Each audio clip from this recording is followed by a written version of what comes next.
Setelah diberikan kesempatan mengajukan bukti yang meringankan, pemohon tidak menggunakan hak hukumnya mengajukan pra-peradilan untuk menguji penetapan tersangka tersebut. Selanjutnya, hingga hasil penyidikan dinyatakan lengkap oleh penuntut umum di tanggal 30 April 2026, pemohon juga tidak mengajukan pra-peradilan untuk menguji penetapan tersangka. Hakim berpendapat bahwa sikap pemohon ini adalah bentuk pengabaian hak hukum yang secara sadar dilakukannya dan sekaligus menunjukkan kesiapan pemohon untuk membela diri dalam pemeriksaan pokok perkara. Menimbang bahwa sidang pemeriksaan pokok perkara merupakan forum yang lebih tinggi kualitasnya untuk menguji bukti-bukti yang dimiliki oleh penyidik yang telah dianggap lengkap dan layak untuk dilakukan penuntutan oleh penuntut umum. Menimbang bahwa kepentingan hukum kedua belah pihak, yakni pemohon dan pelapor, sesungguhnya telah bertemu dengan telah terbukanya forum pemeriksaan pokok perkara. Pemohon seharusnya menggunakan forum itu untuk mengajukan segala argumentasi hukum terkait ketentuan pidana yang didakwakan atau hal-hal lain yang terkait dengan syarat formil dan material surat dakwaan, dan untuk menguji alat bukti baik yang diajukan turut termohon maupun yang diajukan pemohon. Majelis Hakim dalam pokok perkara memiliki kewenangan untuk memeriksa alat bukti tidak hanya dari sisi kuantitasnya, melainkan juga memeriksa relevansi dan kualitasnya serta apakah pembuktian itu mampu meyakinkan majelis hakim.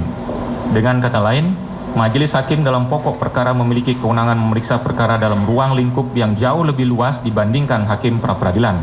Dalam keadaan demikian, tentu hak hukum pemohon tidak akan dirugikan. Selanjutnya, dalam pertimbangan di halaman 106 paragraf kelima, hakim berpendapat sebagai berikut. Menimbang bahwa hakim berpendapat pasal 163 ayat 1 huruf E bermakna bahwa pemeriksaan pra-peradilan hanya dapat menunda dimulainya pemeriksaan pokok perkara jika perkara pokok dilimpahkan pada saat proses pra-peradilan sedang berlangsung. Namun, jika pokok perkara telah dilimpahkan ke pengadilan, baru kemudian permohonan pra-peradilan diajukan satu persatu menggunakan pasal 160 ayat 3, maka hal itu harus dianggap sebagai penyalahgunaan prosedur hukum.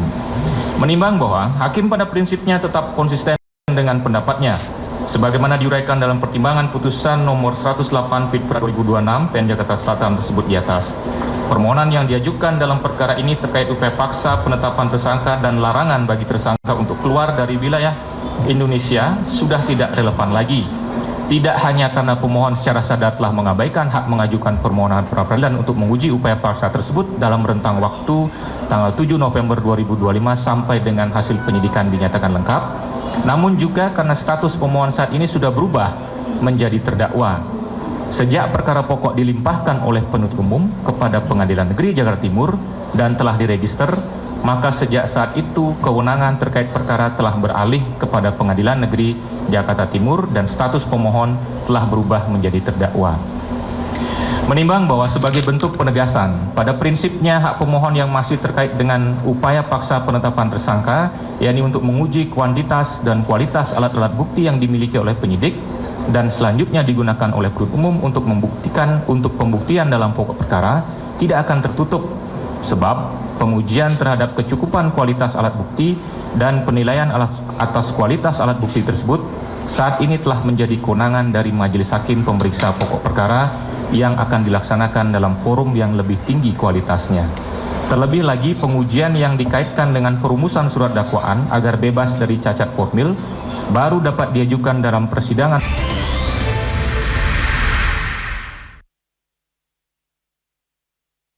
Hal tersebut mutlak menjadi kewenangan majelis hakim pemeriksa pokok perkara. Menimbang bahwa berdasarkan seluruh uraian pertimbangan di atas, maka permohonan pra-peradilan pemohon tidak beralasan hukum sehingga sudah dipatutnya dinyatakan ditolak untuk seluruhnya. Menimbang bahwa oleh karena permohonan pra-peradilan ditolak untuk seluruhnya, maka biaya yang timbul dalam perkara ini haruslah dibebankan kepada pemohon sejuta nihil. Mengingat pasal 89, 160 ayat 3, 163 ayat 1 Undang-Undang 20 tahun 2025 serta peraturan perundang-undangan lain yang bersangkutan, mengadili menolak permohonan pra-peradilan pemohon untuk seluruhnya. 2. Membebankan kepada pemohon untuk membayar biaya perkara sejumlah nihil. Demikianlah diputus dalam sidang hari Rabu tanggal 26 Agustus 2026 oleh Ketut Darkwanesa, Hakim Pra-peradilan pada Pengadilan Negeri Jakarta Selatan, dan ditetapkan dalam sidang terbuka untuk umum pada hari dan tanggal itu juga oleh hakim tersebut dibantu oleh Bagus Setiawan Eko Suryono SHMH Panitera Pengganti serta dihadiri oleh pemohon dan kuasanya, kuasa termohon serta kuasa turut termohon. Demikian putusannya, saudara pemohon. Dengan selesainya pembacaan putusan ini, maka saya nyatakan pemeriksaan perkara pra-peradilan nomor 129 nyatakan selesai dan tutup.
Oke ya, sudah semua ya. Oke. Ya, assalamualaikum warahmatullahi wabarakatuh. Dan terima kasih kawan-kawan yang sudah bersedia menunggu untuk mendengarkan putusan yang sebenarnya sudah kita duga ya. Cuma memang ini menjadi masalah adalah satu nanti akan dilengkapi oleh ahli yang kami hadirkan, Mas Didi. Ini putusannya sebenarnya tidak dapat diterima atau ditolak ya, karena sama sekali tidak dipertimbangkan pembuktian yang sudah kita lakukan. Ya. Tapi lagi-lagi mempermasalahkan dua hal.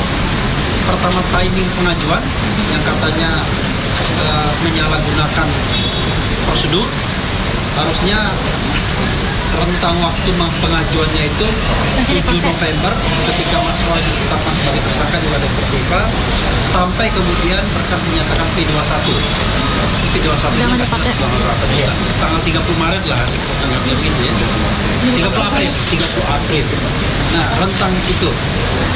Yang kedua adalah setelah kasus dilimpahkan, maka sesungguhnya tidak boleh lagi mengajukan pra-peradilan. Jadi pendapat hakim adalah bahwa kalau misalnya kasusnya itu sudah dilimpahkan dalam hal ini tanggal 23 Juni pada kasus konkret Mas Roy dan Dr. Dipa, maka pasca 23 Juni tidak bisa lagi diajukan pra-peradilan. Itu putusan dari hakim. Pendapat ya, kita hargai amar putusannya, tetapi pendapat hakim ya, rasio hakim, rasio disiplininya untuk bisa kita persoalkan. Nah, yang patut kita persoalkan itu adalah secara diametral bertentangan dengan pasal 163 ayat 1 huruf G yang berbunyi, biar tidak salah saya bacakan ya. Di sini dikatakan 163 ayat 1 huruf G Undang-Undang Nomor 20 Tahun 2025